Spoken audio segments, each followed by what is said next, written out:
Welcome to ఏ9 TV. ముందుగా bulletin లో హెడ్లైన్స్. నా కార్యకర్త ప్రోగ్రాంలో ఏ కష్టం వచ్చినా నా కార్యకర్తలకు అండగా ఉంటా. ఎమ్మెల్యే పల్లా. తమ జీవితాంతం అనంతపురం నేలకు రుణపడి ఉంటా. ఏపీ మంత్రి నారా లోకేష్. వెలిగొండ ప్రాజెక్టు నిర్మాణాన్ని 2026 లోపు పూర్తి చేస్తాము. మంత్రి నిమ్మల. వార్నింగ్ ఇచ్చిన 2 గంటల్లోనే ప్రైవేటు కాలేజీల యాజమాన్యాలు దిగివచ్చాయి. ముఖ్యమంత్రి చంద్రబాబు బీసీల పక్షపాతి. మంత్రి సవిత. విద్య, వైద్యం ప్రజల కనీస హక్కు. ఇప్పుడు కూటమి ప్రభుత్వం వీటిని ప్రజలకు దూరం చేస్తుంది. మజ్జి. 14వ వార్డులో 1 కోటి సంతకాలు సేకరణ కార్యక్రమంలో పాల్గొన్న కేకే రాజు. సామర్లకోట ప్రభుత్వ ఆసుపత్రిలో వైద్యుల నిర్లక్ష్యం. నా కార్యకర్త ప్రోగ్రాంలో ఏ కష్టం వచ్చినా నా కార్యకర్తలు అండగా ఉంటా. ఆంధ్రప్రదేశ్ రాష్ట్ర తెలుగుదేశం పార్టీ అధ్యక్షులు గాజువాక శాసనసభ్యులు పల్లా శ్రీనివాసరావు. ఈరోజు నా కార్యకర్త అనే కార్యక్రమానికి శ్రీకారం చుట్టడం జరిగిందండి. ఇది మా నియోజకవర్గంలో మా కార్యకర్తలందరితో కూడా 1-to-1 మాట్లాడి వారి యొక్క ఆలోచనలు తీసుకొని దానికి అనుగుణంగా ముందుకు వెళ్దామని ఈ యొక్క ప్రోగ్రాం యొక్క ముఖ్య ఉద్దేశం. ఎందుకంటే గత 5 సంవత్సరాలుగా ఆహర్నిశలు పార్టీ కోసం కష్టపడి ఈరోజు పార్టీ అధికారం రావడానికి ఎంతో కృషి చేసినటువంటి మా నాయకులు ఒక మనోభావాలు తెలుసుకొని అలాగే వాళ్ళు ఇచ్చినటువంటి సూచనలు తీసుకొని ముందుకు వెళ్ళాలని ఒక ఆలోచనతో ఈ కార్యక్రమం పెట్టడం జరిగింది. ఇది చాలా ఆనందంగా ఉంది. ఎందుకంటే ఒక్కొక్క మా నాయకులు కార్యకర్తలతో మాట్లాడుతుంటే వారు ఎక్కువ మంది సొసైటీకి ఏం చేస్తే బాగుంటుంది, ఎటువంటి అవసరాలు సొసైటీకి అవసరం వాటి మీద చెప్పడం జరిగింది. ఖచ్చితంగా ఈ కార్యక్రమాన్ని మా నాయకులందరితో ఈరోజు కొంతమందితో మాట్లాడాం, మిగతా అందరితో కూడా మాట్లాడి ముందుకు ఈ కార్యక్రమం ముందుకు తీసుకెళ్ళి వాళ్ళ యొక్క మన్నల్ని అంటే పార్టీ, ఎందుకంటే తెలుగుదేశం పార్టీ అంటేనే కార్యకర్తల పార్టీ. ఈరోజు కీర్తి చేసిన నందమూరి తారక రామారావు గారు పార్టీ స్థాపించిన నాటి నుంచి కూడా నేడు వరకు కూడా కొంతమంది నాయకులు వెళ్ళిపోయారేమో కానీ పార్టీ కార్యకర్తలు మాత్రం అలాగే ఉన్నారు. చెక్కు చెదరినటువంటి కార్యకర్తలు పార్టీకి అండగా ఉన్నారు కనుక వాళ్ళని మనం చూసుకోవాల్సినటువంటి అవసరం ఉంది. అలాగే మా యువ నాయకులు ఈరోజు లోకేష్ బాబు కూడా అనేక కార్యక్రమాలు యువత కోసం చేయాలని ఒక ఆలోచనతో ఉన్నారు. లోకేష్ బాబు వచ్చిన తర్వాత యువ కార్యకర్తలు ఎక్కువ మంది వచ్చారు. వారికి కూడా ఇక్కడ మంచి అధికారం ఇవ్వాలి, వారికి బాధ్యత వాళ్ళపైన పెట్టాలి, పార్టీని ముందుకు తీసుకెళ్లాలన్న ఒక ఆలోచనతో మరి లోకేష్ బాబు ఉన్నారు. ఆ ఆలోచనలు కూడా ఈరోజు దానికి అనుగుణంగా కూడా ముందుకు తీసుకెళ్తామని చెప్పి తెలియజేస్తున్నాం. అలాగే గత 40 సంవత్సరాలుగా పార్టీని చంద్రబాబు నాయుడు గారు మా జాతీయ అధ్యక్షులు వారి భుజం స్కంధాల మీద వేసుకొని పార్టీ క్యాడర్కి ట్రైనింగ్ ఇచ్చి ముందుకు తీసుకెళ్తున్న సందర్భం. సో ఇవన్నీ చూసుకొని కూడా ఇవన్నీ దృష్టిలో పెట్టుకొని మేము ఈరోజు కార్యకర్తలతో మాట్లాడడం జరిగింది. ఖచ్చితంగా తెలుగుదేశం పార్టీ అంటేనే కార్యకర్తే రాజు అనే నినాదంతో మేము ముందుకు వెళ్తామని చెప్పి ఈ సందర్భంగా తెలియజేస్తున్నాను. ఇందులో పాల్గొన్నటువంటి ప్రతి ఒక్కరికి కూడా నేను పేరు పేరున ధన్యవాదాలు తెలియజేస్తున్నాను. తమ జీవితాంతం అనంతపురం నేలకు రుణపడి ఉంటామని ఏపీ మంత్రి నారా లోకేష్ అన్నారు. భక్త కనకదాస జయంతి సందర్భంగా అనంతపురం జిల్లా కళ్యాణదుర్గంలో ఆయన కాంస్య విగ్రహాన్ని ఆవిష్కరించారు. ఈ కార్యక్రమానికి మంత్రి లోకేష్ ముఖ్య అతిథులుగా హాజరై మాట్లాడారు. ఇంకొక మామ, కూతురిచ్చిన మామ, నా ఒక్కడికే ముద్దల మామయ్య, మీ అందరి బాలయ్య అని కూడా 3 సార్లు హ్యాట్రిక్ గా గెలిపించి శాసనసభకి పంపించిన గొప్ప నేల అనంతపురం నేల. ఈ నేలకి మేము ఎంత చేసినా తక్కువే. మా జీవితాంతం మీకు రుణపడి ఉంటామని ఈ సభాముఖంగా మీ లోకేష్ మీకు హామీ ఇస్తున్నారు. అనంతపురం అంటేనే తెలుగుదేశం పార్టీ, తెలుగుదేశం పార్టీ అంటేనే అనంతపురం. మా కురుబ సోదరులు నాడు నేడు ఎప్పుడూ తెలుగుదేశం పార్టీకి అండగా నిలబడ్డారు. అన్న ఎన్టీఆర్ దగ్గర నుంచి బాబు గారి వరకు కురుబ సోదరులంటే గుండెల్లో పెట్టుకుని కాపాడుకుంటారు. అందుకే మీరు చూస్తే కురుబ సోదరులకి కార్పొరేషన్ ఏర్పాటు చేశాం. 300 కోట్ల రూపాయలు మనం నిధులు కేటాయించి అనేక పనులు చేశాం. గతంలో కురుబ సోదరుల కోసం పెద్ద ఎత్తున భవనాలు కూడా మన ప్రభుత్వం కడతాం జరిగింది. ఇంతేకాదు రాజకీయంగా ఆర్థికంగా మా కురుబ సోదరులకి స్వాతంత్రం వచ్చిందంటే దానికి కారణం తెలుగుదేశం పార్టీ. పెద్దలు చెప్పినట్లు రామచంద్రారెడ్డి గారి దగ్గర నుంచి పార్థసారథి గారు కానివ్వండి, సవితమ్మ గారు కానివ్వండి, ఇప్పుడు బస్సుపతి నాగరాజు గారు కానివ్వండి, మంత్రులుగా, టీటీడీ బోర్డు మెంబర్లుగా, ఎంపీగా, జడ్పీ చైర్పర్సన్ గా, మేయర్లుగా, ఇప్పుడు ఏకంగా ఏఎంసీ చైర్పర్సన్ గా తయారు చేసింది తెలుగుదేశం పార్టీ. 2019 నుంచి 24 వరకు మనం ఒక చీకటి రాష్ట్రం చూసాం, చీకటి రాజ్యం చూసాం. బీసీ సోదరులు బయటకు వచ్చి మారితే ఆ రోజు మన ఎట్లా కొట్టి తరిమారో మనందరం చూసాం. మన బిడ్డల పైన ఏకంగా పెట్రోల్ పోసి తగలబెట్టి చంపిన రోజులు మనందరం చూసాం. అందుకే మా బీసీ సోదరులు ఒక తిరుగుబాటు వచ్చింది. తెలుగుదేశం, జనసేన, భారతీయ జనతా పార్టీని ఎప్పుడు లేని విధంగా 94% సీట్లలో గెలిపించి మమ్మల్ని మీరు ఆశీర్వదించారు. చేయాల్సిన పనులు అనేక ఉన్నాయి. నాకు ఇప్పుడు కూడా బాగా గుర్తు, పాదయాత్రలో మన సంఘ పెద్దలందరినీ కలిసా, వాళ్ళందరితో నేను చర్చించా. ఆనాడే వాళ్ళకు కోరారు కనకదాస్ గారి జయంతిని రాష్ట్ర పండుగగా శాశ్వతంగా నిర్వహిస్తే బాగుంటుందన్నారు. అది చేసి ఈ రోజు మీ ముందల మీ లోకేష్ నిలబడుతున్నాడు. అంతేకాదు బేరప్ప గారి పేరుతో గుడులు కూడా ఏర్పాటు చేయాలని పెద్దలందరూ కోరారు. నేను టీటీడీతో కూడా మాట్లాడాను. తప్పనిసరిగా గుడులన్నీ అవసరం మేరకు కట్టిస్తామని ఈ సభాముఖంగా హామీ ఇస్తున్నాం. పూజారులకి గౌరవ వేతనం కూడా ఇవ్వాలని పెద్దలందరూ నన్ను అడుగుతాం కూడా జరిగింది. వెలిగొండ ప్రాజెక్టు నిర్మాణాన్ని 2026 లోపు పూర్తి చేస్తామని ఇరిగేషన్ శాఖ మంత్రి నిమ్మల రామానాయుడు స్పష్టం చేశారు. వెలిగొండ ప్రాజెక్టు నిర్మాణానికి 1996లో సీఎం చంద్రబాబు భూమి పూజ చేశారని గుర్తు చేశారు. 30 ఏళ్లుగా వెలిగొండ ప్రాజెక్టు నిర్మాణం కొనసాగడంపై చంద్రబాబు ఆవేదన వ్యక్తం చేస్తున్నారని చెప్పారు.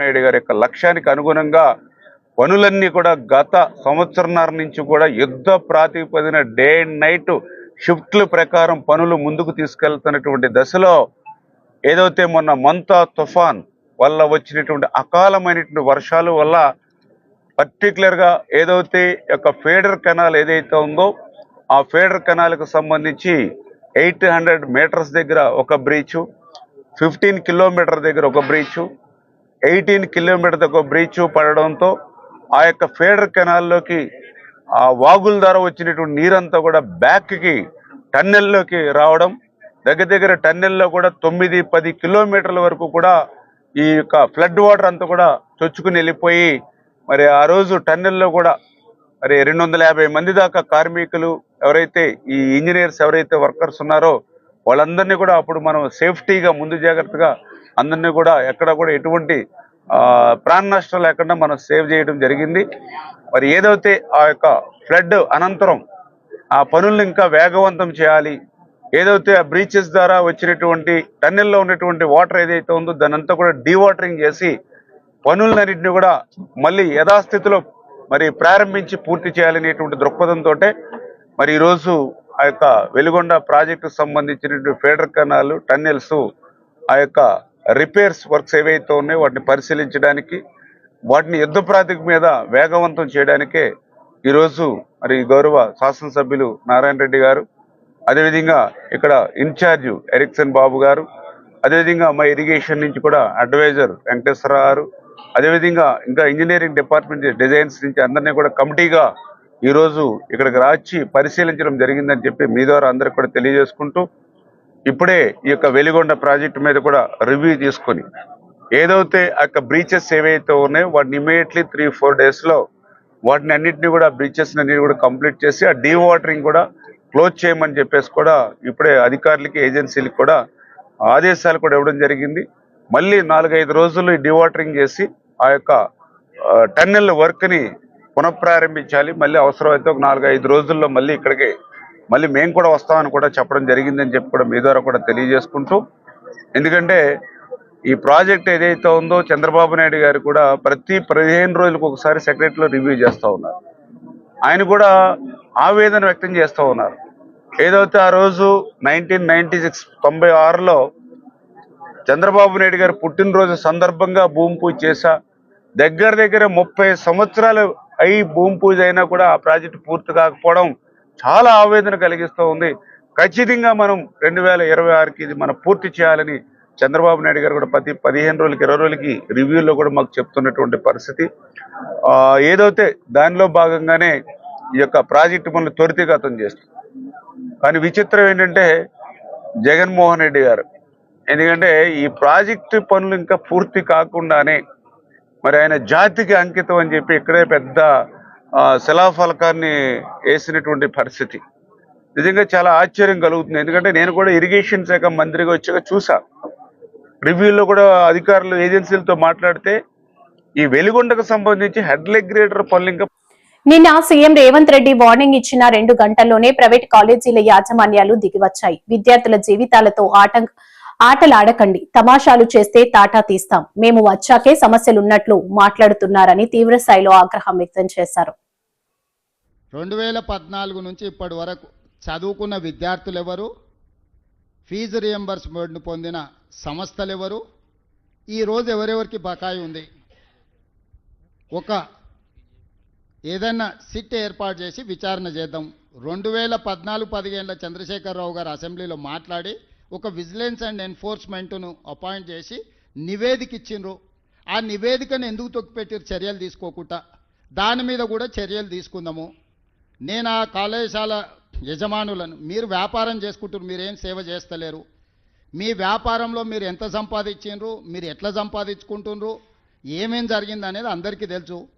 రాజకీయ ప్రేరితమైన స్టేట్మెంట్లు అధికారులను తిట్టడంతోనే మీకేం ఫీజు రియంబర్స్మెంట్ రాదు. ప్రభుత్వానికి ఉన్న అప్పుల్లో 35 సంవత్సరాలు ప్రభుత్వంలో సేవలు అందించిన అధికారులకు కూడా వాళ్ళ రిటైర్మెంట్ బెనిఫిట్స్ను విడతల వారికి ఇస్తున్నాము. మేము ప్రభుత్వాన్ని ఏర్పాటు చేసే సమయానికి జీతభత్యాలు కూడా విడతలాలు ఇస్తుంటే సర్దిద్దుకుంటూ వస్తున్నాము. సహకరించాల్సిన మీరు ఈ రకమైన వితండవాదంతో బంద్ పెడితే ఇప్పుడు ఫీజులు అడగరా? ఇప్పుడు బంద్ పెడితే పిల్లలకు విద్య దూరం అవుతుంది. 3 నెలలకు 6 నెలలకు మేము ఫీజులు ఇస్తే ఈ బంద్ పెట్టినందుకు ఎవరిని శిక్షించాలి? పిల్లల జీవితాలతోని చెలగాటాలు ఆడొద్దని నేను యజమానులకు చెప్తున్నా. విడతల వారీగా మీకు ఫీజులు చెల్లించే బాధ్యత మేము తీసుకుంటాము. మొట్టమొదట మేము అధికారంలోకి వచ్చిన తర్వాత ఏం బకాయిలు ఉన్నా అవి ఇస్తాం. కేసీఆర్ పెట్టిపోయిన బకాయిలు ఏమన్నా ఆడబోయి అడుగురి. ఉన్నవే 3,600 కోట్ల బకాయిలు అంటే 6,000 ఇవ్వండి 5,000 ఇవ్వండి అని ఉపన్యాసాలు ఇస్తుండు. ఉపన్యాసాలు ఇచ్చటాయని చూసిన 12 కాలేజీలు పర్మిషన్ ఇవ్వమని వచ్చి పైరేకి వచ్చిండు, ఇయ్యలే. ఇంకొక 2 ఆఫ్ క్యాంపస్, ఆయనది ఉండేది మహబూబ్నగర్లో, ఆఫ్ క్యాంపస్ హైదరాబాద్లో నాకు క్యాంపస్ ఇవ్వమని వచ్చిండు, ఇయ్యలే. ఇవన్నీ రూల్కి వ్యతిరేకం. అవి ఇయ్యలేదు కాబట్టి తీట పెట్టుకొని ఇట్లాంటి వేషాలు వేస్తున్నారు. పిల్లల్ని వెనక్కి తిప్పితే ఏమవుతుందో నాకు తెలుసు. ముఖ్యమంత్రి చంద్రబాబు బీసీల పక్షపాతి అని బీసీ సంక్షేమ శాఖ మంత్రి సవిత అన్నారు. తెలుగుదేశం పార్టీ ఆవిర్భావం తర్వాతే బడుగు బలహీన వర్గాలకు రాజ్యాధికారం దక్కిందన్నారు. అణగారిన జాతుల కోసం పోరాటం చేసిన వ్యక్తి, ఒక గొప్ప గాయకుడు, మరి శ్రీ భక్త కనకదాసి గారి 538వ జయంతికి విచ్చేసిన ప్రజలందరికీ, కులస్తులకు, కూటమి నాయకులకు అందరికీ పేరు పేరున నమస్కారాలు తెలియజేసుకుంటూ, మరి బీసీల్లో భాగమైన కురుబ కులస్తుల గురించి బాగా తెలిసిన వ్యక్తి. మరి గతంలోనే చూసాం, గతంలో రాజకీయంగా కావచ్చు, వ్యాపార పరంగా కావచ్చు, విద్యాపరంగా కావచ్చు, మనము చాలా వెనకబడి ఉన్నామని గుర్తించిన వ్యక్తి అన్న నందమూరి తారక రామారావు గారు అన్న విషయాన్ని మీకు తెలియజేస్తున్నాం. ఆనాటికే మరి కురుబులు రాయలసీమలో ఎక్కువగా ఉన్నారు, వారికి ప్రాధాన్యత ఇవ్వాలి, వారు అన్ని రంగాల్లోనూ ముందుండాలని మా తండ్రి గారైన రామచంద్రారెడ్డి గారికి ఇక్కడి నుంచే శాసనసభ్యులుగా అవకాశం ఇచ్చి 14 శాఖలకు మంత్రిగా కూడా అవకాశం ఇచ్చారన్న విషయం తెలియజేస్తూ, మరి ఆ రోజే మండలి వ్యవస్థ తీసుకురావడం, స్థానిక ఎన్నికల్లో రిజర్వేషన్లు రావడం వల్లే ఈరోజు చాలామంది జెడ్పీటీసీలుగా, ఎంపీటీసీలుగా, సర్పంచులుగా కూడా ఎన్నుకోబడ్డారన్న విషయం మీ అందరికీ తెలుసు. మరి ఆ తర్వాత కూడా రాయలసీమ ఎక్కువగా మనం ఉన్నామని తెలుసుకొని మరి మామూలుగానే జిల్లా పరిషత్లో ఇప్పుడు మనం వెళ్ళి చూసినా అన్ని అగ్రకుణాల వాళ్ళ ఫోటోలే ఉంటాయి తప్ప మన బీసీలు ఫోటోలే లేవు. మరి జనరల్ అయిన జెడ్పీ చైర్మన్ పదవిని మన పార్థసారథి బీకే పార్థసారథి గారికి ఇచ్చిన ప్రభుత్వం తెలుగుదేశం ప్రభుత్వం. మరి మళ్ళీ పార్థసారథి గారికి ఎమ్మెల్యేగా అవకాశం ఇచ్చారు, అంతేకాకుండా మరి ఎంపీగా అవకాశం ఇచ్చారు, మరి టీటీడీ బోర్డు మెంబర్గా ఆనాటికే మా తండ్రి గారైన రామచంద్రారెడ్డి గారికి అవకాశం ఇచ్చారు, మళ్ళీ పార్థసారథి గారికి అవకాశం ఇచ్చారు. మరి ఈరోజు మళ్ళీ మరి 2 ఎంపీలు మాజీ శ్రీనివాసరావు విజయనగరం ధరంపూరి తన క్యాంపు కార్యాలయమందు విజయనగరం జిల్లా వైఎస్ఆర్సీపీ పత్రికా సమావేశం. ఈ సమావేశంలో చిన్న శ్రీను మాట్లాడుతూ విద్య, వైద్యం ప్రజల కనీస హక్కు. ఇప్పుడు కూటమి ప్రభుత్వం వీటిని ప్రజలకు దూరం చేస్తుంది. మెడికల్ కాలేజీల ప్రైవేటీకరణకు వ్యతిరేకంగా ఈ నెల 12వ తేదీన పెద్ద ఎత్తున వైఎస్ఆర్ కాంగ్రెస్ పార్టీ ఆధ్వర్యంలో భారీ ర్యాలీలు నిర్వహిస్తున్నామన్నారు. వైద్యం అనేది ఖరీదవుతుంది, ఇది కరెక్ట్ కాదు అనేక సందర్భాల్లో చెప్తా ఉన్నాం. మేము మంత్రులు చెప్తా ఉన్నారు, నేను విజయనగరం మెడికల్ కళాశాల పూర్తయిందా నేను చెప్పాము. ఎప్పుడూ కూడా అభివృద్ధి అనేది నిరంతరం కొనసాగుతూ ఉంటుంది. మా ప్రభుత్వ విధానంలో 17 మెడికల్ కళాశాలలు ప్రారంభించి స్థలసేకరణ చేసి దానికి సంబంధించి ఏవైతే అనుమతులు కావాలో నేషనల్ మెడికల్ కౌన్సిల్ నుంచి అనుమతులు తీసుకొచ్చి దానికి సంబంధించి కార్యక్రమాలు సాగుతూ ఉన్నాయి. ఒక 5 మెడికల్ కళాశాలలు ప్రారంభించుకున్నాం.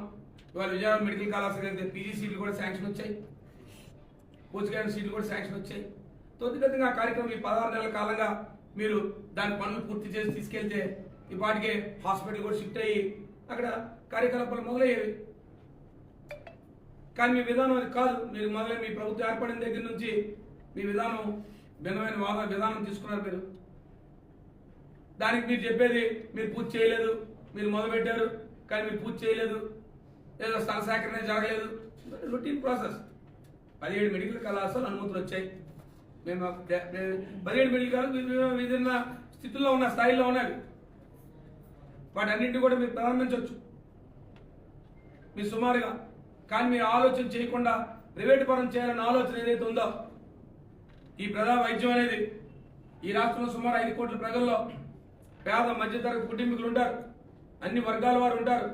ప్రతి ఒక్కరికి ఈ ప్రభుత్వం వైద్యం అనేది ఉచితంగా అందించాలి అని మేము ఆలోచన చేస్తూ ఉంటే దానికి సమాధానం చెప్పకుండా సీట్లు తగ్గవు, లేదు పేదవాడికి కూడా అక్కర్లేదు, పేదవాడికి వైద్యం అక్కర్లేదు, పేదవాడు డాక్టర్ చదవక్కర్లేదు, పేదవాడికి వైద్యం కావాలంటే డబ్బు ఇచ్చి కొనుక్కుంటాడు. ఇప్పుడు మెడికల్ కళాశాలలో మిమ్స్ ఉంది. విశాఖ ఉత్తర నియోజకవర్గం 14వ వార్డులో కోటి సంతకాల సేకరణ కార్యక్రమంలో పాల్గొన్న కేకే రాజు ఈ రోజు విశాఖ ఉత్తర నియోజకవర్గం 14వ వార్డు నరసింహనగర్ రైతు బజార్ వద్ద ప్రభుత్వ మెడికల్ కాలేజీలు ప్రైవేటీకరణకు వ్యతిరేకంగా కోటి సంతకాల సేకరణ కార్యక్రమం 14వ ward corporator K Anil Kumar Raju ఆధ్వర్యంలో జరిగింది. కోటి సంతకాల సేకరణ జరుగుతుంది.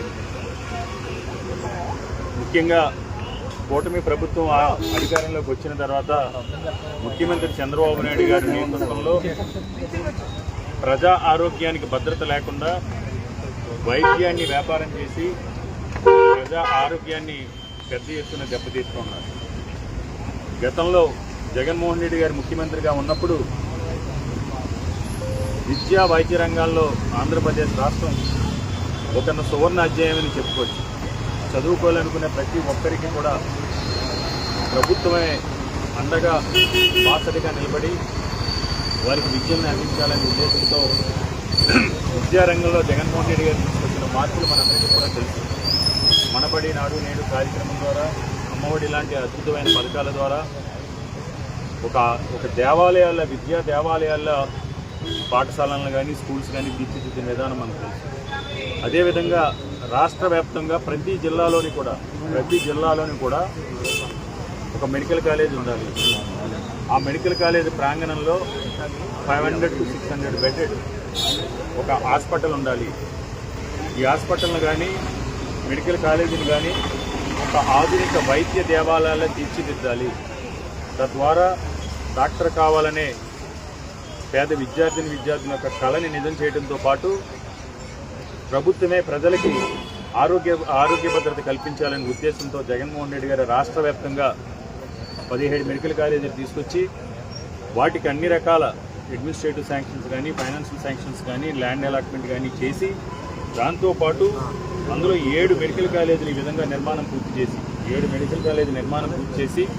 5 మెడికల్ కాలేజీలో అడ్మిషన్స్ కూడా స్టార్ట్ అయ్యి మిగతా కాలేజెస్ అన్నీ కూడా ఈ విధంగా నిర్మాణ దశలో ఉన్న సమయంలో కూటమి ప్రభుత్వంలోకి దురదృష్టవశాత్తు ఈ రాష్ట్ర ప్రజలు చేస్తున్న దౌర్భాగ్యం, ప్రజలు కూడా తమను తాను నిందించుకునే విధంగా మనం తప్పు చేశాం, పాలిచ్చే ఆవుని మనం వదులుకొని దున్నపోతుని తెచ్చుకున్న సందంగా ఈ ప్రభుత్వం తీసుకున్న ఈ విధమైన నిర్ణయం దుర్మార్గమైన నిర్ణయం. ఎందుకంటే ఈరోజు ఆంధ్రప్రదేశ్ రాష్ట్రంలో చాలామంది డాక్టర్ కావాలనుకునేవారు పక్క దేశాలకు వెళ్ళి, ఉక్రెయిన్ లేదా రష్యా ఇలాంటి దేశాలకు వెళ్ళి ఆర్థికంగా చిదిగిపోయి ఉన్న ఆస్తులన్నీ కూడా తాకట్లో పెట్టి. సామర్లకోట ప్రభుత్వ ఆసుపత్రిలో వైద్యుల నిర్లక్ష్యంపై వైసీపీ ఇన్ఛార్జి దొరబాబు తీవ్ర ఆగ్రహం వ్యక్తం చేశారు. డ్యూటీలో ఉండవలసిన డాక్టర్ సొంత ఆసుపత్రిలో ఉంటూ వాట్సాప్ లో రిపోర్టులు చూసి వైద్యం అందించడం దారుణమన్నారు. నియోజకవర్గం సామర్లకోట కమ్యూనిటీ హెల్త్ సెంటర్లో వైద్యుల నిర్లక్ష్యం వలన, డ్యూటీలో ఉండవలసినటువంటి వైద్యులు అందుబాటులో లేకపోవడం వలన, సరైన వైద్యం అందలేక ఈరోజు ఒక వ్యక్తి మరణించడం జరిగింది. ఇది మొదటిసారి కాదు.